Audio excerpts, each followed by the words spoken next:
Hi guys, so let's start with episode 3 then.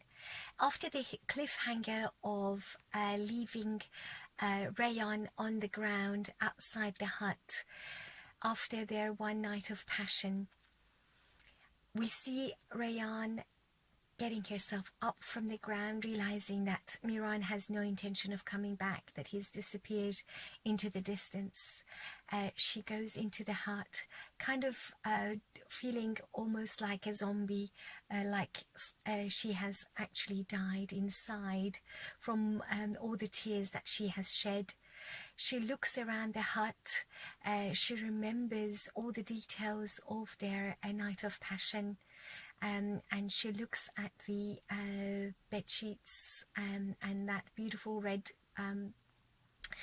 blanket, and starts to put her wedding dress back on, looks around the hut, finds a bottle of oil and pours it all around, especially on top of the bed sheets, and uses the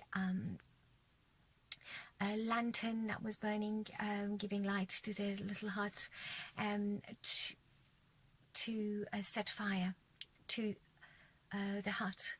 And she sits down just staring into the fire with tears in her eyes, that her life is over, her heart is burnt, her fairy tale dreams are burnt. She decides to just stay there and burn with the fire. In the meantime, Aziz's driver finds the hut, and as per Aziz's orders, they rescue her, and the driver picks her up, and she had already fainted by the time they get to her. They take her to their car and drive away. Aziza knew that she's going to be in the hut, because straight after leaving her that morning, Miran had gone to the cemetery, to the grave of his parents, where he had a rendezvous with his grandma Azize. Their plan was that after the wedding night, he would leave Rayon, and that's when the revenge would be complete, and that he would come straight to the cemetery to meet her and to inform her that the revenge was completed.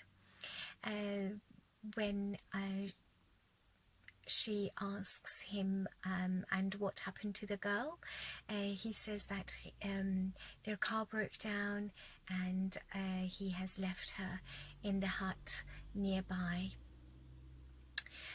That's how Aziza knew where Rayan is. Now let's go back to the rescue plan. When she rescues, has her rescued from the fire, she actually saves Rayan's life, because her plan was never to kill the girl or kill any of the shadow glues. Her plan was to make them suffer. So she has the driver take Rayan into their car, and they drive to the Midyat town centre in the middle of the square. They open the door, and she orders Rayan, who by that time had woken up and wondered where she was, orders her to get out of the car. Rayan is suspicious of what's going on, and looks up and asks Aziza, "Who are you?" She looks around and she sees everyone staring at her, torn wedding dress, all black with soot, and she is so ashamed and so embarrassed, and gets up to get back into the car, but Aziza has the doors closed, and warns her that this is just the beginning of her torment. This is the beginning of her burning. That burning is not, that if she thought she was going to kill herself by burning herself, it's not going to be that easy. She's going to burn every day for the rest of her life, and thus cruelly leaves her in the middle of the square, helpless. At this point, Rayan gets up and runs to the streets, and as she was going about looking for some shelter, an old wise man finds her in this state and gives her refuge in his home, and makes her some soup, and she goes to sleep. And when she wakes up, he advises that she should go back, no matter what she's gone through, that she has to go back to her parents. That's where she belongs. So in the meantime, we have Miran, who asks Azizeh to leave the cemetery and leave him alone for a few minutes with his own privacy with his parents. He has that famous chat with his mum, that although he waited 27 years to take revenge, that half of his heart is still burning hot, and that he feels that he's only half a man, that he's lost half of himself. This actually refers to, I believe, his conscience and his feeling of regret and feeling sorry to have left this innocent girl the morning after her so-called wedding. In one ear, he's always hearing Azizeh saying that this is your revenge and that it's the right thing to do, but somehow he has this gut feeling that what he has done has been wrong. He has burnt Rayan's heart, with his conscience killing him and burning his heart and soul at this point. He contacts Firat and informs him that he has left Rayan at the hut for him to go and see to her. Firat does this straight away. When he arrives, the hut was burning. It was absolutely ablaze in a firing inferno, and all the villagers were standing around, and he asked them, was anybody hurt? Have you seen anyone in the hut? And they said, look man, even if there was someone there, they wouldn't be able to come out of that hut alive. So he spends the rest of the day worrying in tears, thinking, how is he ever going to tell Miran what's happened to Rayan? Miran at this point is absolutely livid, and a whole day has passed and he hasn't heard anything from Firat, so contacts him to find out what's happened, what's the latest findings.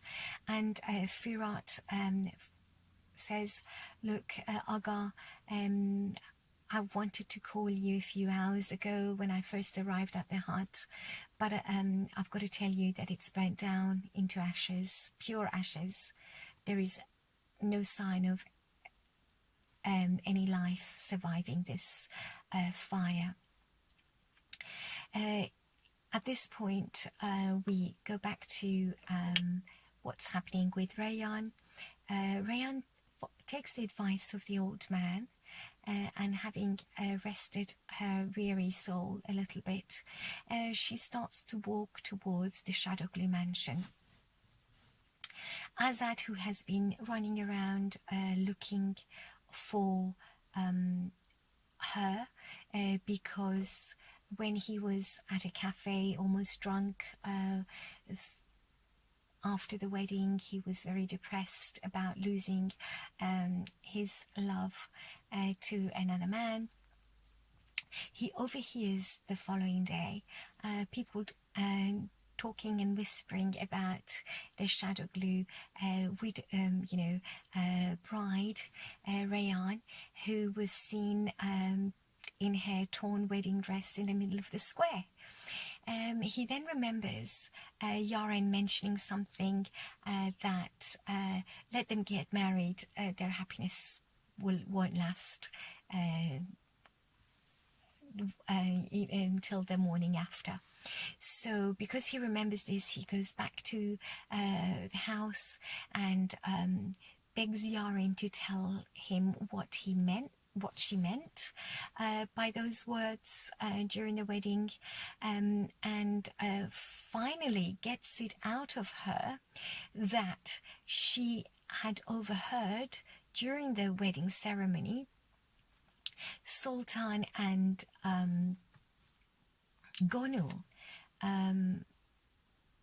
talking about this misfortune that's about to take place, and Sultan reassuring Gonul that you just have to be patient, let this one night pass, let this wedding night pass, and we will have Rayan in the street, and her honor and the shadow glue honor completely soiled. So he begs to find out why didn't she say something. At this point, their mum walks in and realizes that Yaren has known about this incredible dishonor that's about to hit their family. Azar realizes that he can't let Rayan out there loose, that she's in danger. He leaves the house to find her, at which point he sees that she's walking towards the mansion. He goes to her and says, look, come with me, I know what's happened, I'm really sorry, but you can't go home, you'll be in danger with grandfather, and with this shame that has come upon you, you know what he'll do, he'll only kill you. And she doesn't listen. She walks in. He can't stop her from walking in. Yaren shouts and screams for attention, as she always does, and the grandfather and every member of the household comes down, and they see the state that Rayan is in. She is in her wedding dress, all torn and black from soot, and she's in a real state. Grandfather says, what happened to you? Where is your husband? Why are you here? And she says, I don't know, he just got up and left this morning, and I don't know where he is. So at this point, Jehan says, but father, this can't be, our whole business enterprise, our family business all depended on this marriage, and if Miran was unhappy with Rayan and has left her in this state, we are over. We are all in trouble. The grandfather, as angry as he could possibly be, gives her a big smack on her face, slaps her cheek, and she's thrown to the ground. And he says it's all because of this stupid marriage, it's all your fault, and they're all in such a state. As at this point, Azat tries to pick her up, and she says, look, all I want to do is to be with my parents. I want to see my parents. The grandfather says, what parents, they're at the hospital, they have enough on their hands with Gul, and she says, what's happened to Gul? Gul being her sister. And he says, because of your stupid marriage, she was shot and she's in a life-threatening condition. You can't go and disturb them at this, right now. Azad gets away, sneaks away, and rushes to the hospital to tell Hazar what's happened, and asks him to come back to the mansion with him.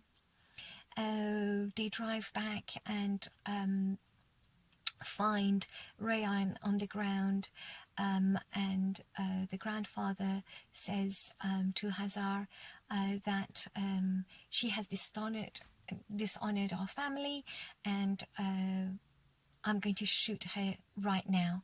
Takes out her gun to kill her, and Hazar tries to stop her.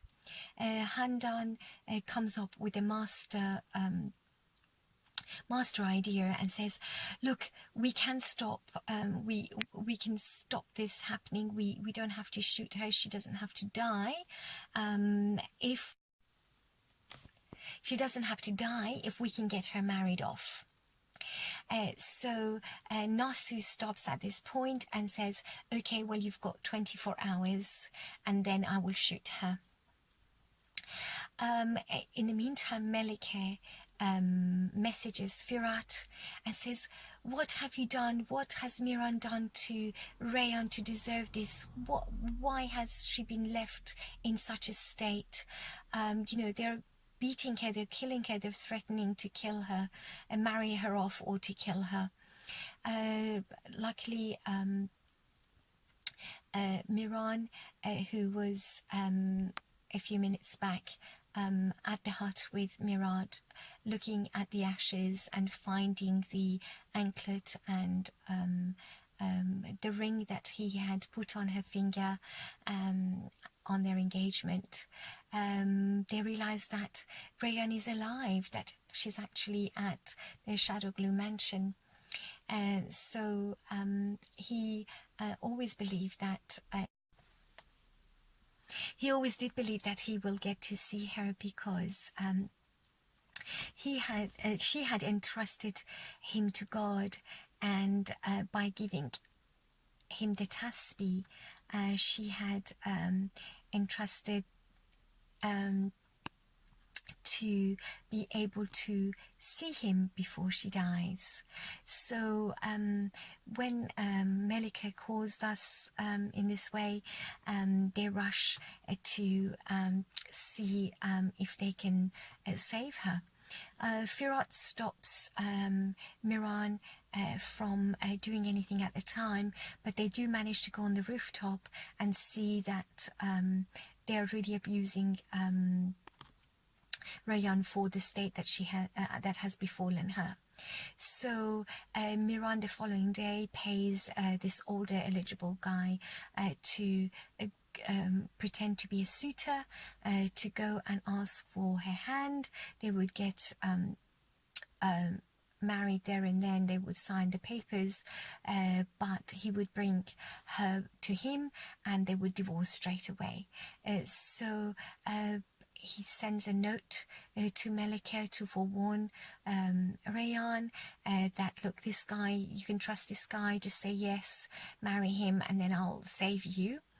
Melike never manages to pass this note to Rayan. So there is a scene where Rayan is sitting down with the suitor and the whole family, and the Imam is asking, will you take this man for your wedded husband? And she says khair, which means no, and I would rather die. You can take my life, but I'm not marrying anyone. So they let the suitor go, and Nasu picks up his gun to shoot her there and then. Hazar stops him and says, you know, you can't do this, please don't do this. And he says, no, okay, I know that if I give you the gun, you won't kill your own daughter. Someone has to, you know, kill her. So Hazar at this point looks at Azad and remembers Azad saying that he is in love with Rayan, that he would have to die before anything happens to Rayan or anyone can harm Rayan. He remembers these words of Azad from a few days back, and has this plan, master plan, that if he gets Azat to take Rayan to supposedly shoot her and kill her, execute her, that he won't actually go ahead with this, that he will actually take her somewhere safe, and that he and Zahra will be able to see Rayan again. So he looks at Azad. Azad can read his mind, and Azad says, uncle, give me the gun, I'll take care of this. And he takes Rayan out of the house into the car and drives away. In the meantime, the old suitor comes out, and Miran finds out everything that's been going on. They follow Azad's car, knowing that Rayan is with him, and they drive far, far away. They drive out of Midyat, out of Mardin, and they come across a bridge, and they're far enough from Mardin for Miran to have Ferhat pull the car across the road and to intercept the path of Azad's car. So in this way, Azad stops, they come out, they realize it's Miran that stopped across further down on the bridge, and he immediately takes out his gun to shoot. Rayan stops him and says, look, let me go and have a chat with him. After that, you can do whatever you want with me. Azad, being the loving, understanding, beautiful guy that he is, and so in love with her and doing everything that she says, agrees, although reluctantly. And that's when the famous walk across the bridge happens between Miran and Rayan. They walk towards each other, both in tears. She cannot believe that here is a guy that she loved, has betrayed her soul, has betrayed her love and burned her soul. And he is in tears, thinking that here is a girl, the only girl that I loved, and I've lost her. And as they walk towards each other, Miran is hopeful that she will go with him. And she has that famous speech where she says something to the effect of, in your eyes I saw heaven, but I'll be down to hold your hands again. I held them once, and look what happened. I will never hold your hand again. Azad says, come with me, let's go. I'm going to save you. And she says, I can't hold your hand, I can't go with you. You see a glimmer of hope at this point in Miran's eyes that she's going to go with him. And she turns to Miran and says, I won't go with you either. And she turns around and jumps over the bridge, the very famous jump. And he, without hesitation, follows. He jumps after her deep into the sea. Ferhat and Azad freeze at the bridge. They can't believe what they've just seen, screaming, Miran, Azad screaming, Rayan. And that's another cliffhanger ending right there.